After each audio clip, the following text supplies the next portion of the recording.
So this guy, his name's Frank, and Frank is about to make $250 million. So Frank lives in Quebec, where he owns a small factory that makes brake pads, and dude is just tired of working. So one day he sells his brake pad business and basically says, "F this, there has got to be an easier way to make money." And that is when he decides, why don't I just make money myself? Like, literally, just make the money and print it myself. And so Frank, he starts reading up on how to print money. And he chooses the US dollar because it's a good exchange rate and it's used in a lot of countries. And he spends the next year and a half studying and learning everything he can about the dollar. And he goes on government websites to find out the exact kind of paper it's printed on and what the specific security measures are. And then, using a fake email address, he reaches out to a bunch of paper mills across Europe because you need a specific kind of paper to print money on. And then finally, he finds a paper mill in Germany that has it. And he gives them a bullshit story and they agree to provide the paper to him. And once this order is finally printed, it'll be the equivalent of $250 million.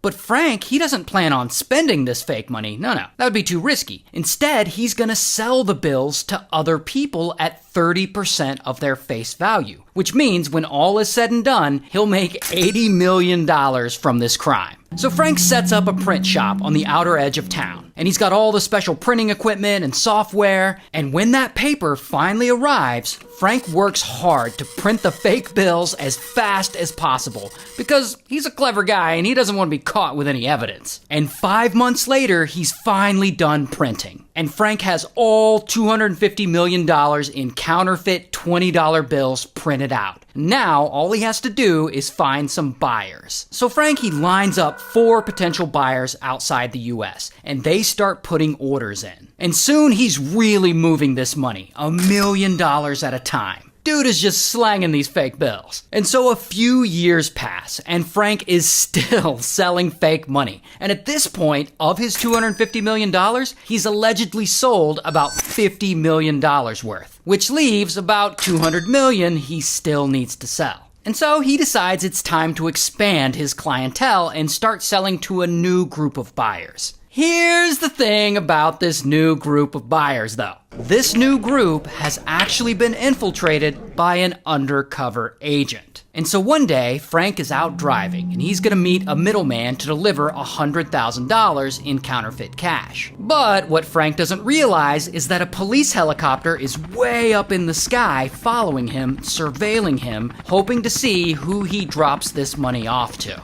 And soon after that, Frank, he's staying at his girlfriend's house one night, and he's asleep. And then, around 5 a.m., they hear banging on the front door. And he answers it, and it's the Royal Canadian Mounted Police and a couple of U.S. Secret Service officers. And bam, they arrest Frank. And they search the house and his car, and they find a printing press and $949,000 of the fake money. So they throw Frank in jail, and he waits there for his trial. Now, Frank is in Canada, so he's sitting there in jail thinking, they're gonna be chill about this. Canadian laws are no big deal. I'm not gonna be in jail for very long. But the U.S. Secret Service makes sure to let him know that in the U.S., this actually is a big deal. And that they want to extradite him there, where he'll be facing up to 60 years in prison. And Frank is like, oh shit.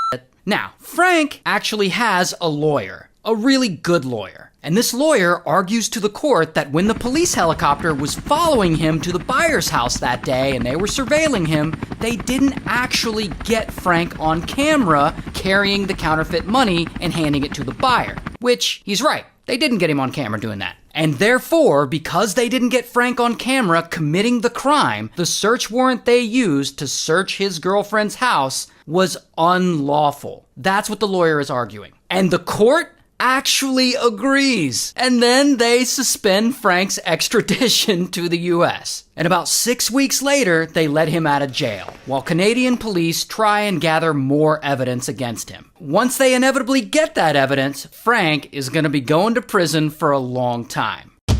Until Frank's court date eventually comes. And while he's walking into court, he's like nervous as shit.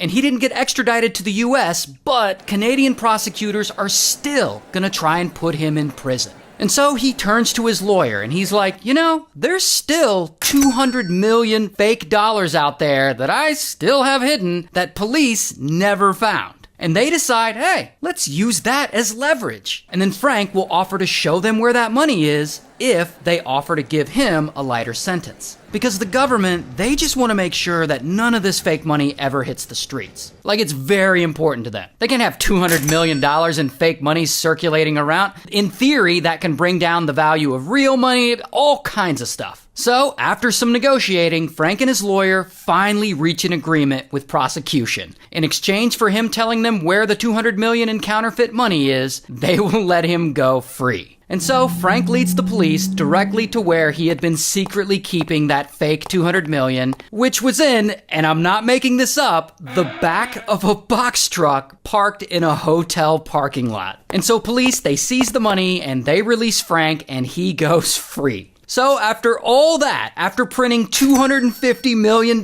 in counterfeit bills, he only spent a total of 6 weeks in jail. Shout out to Quebec.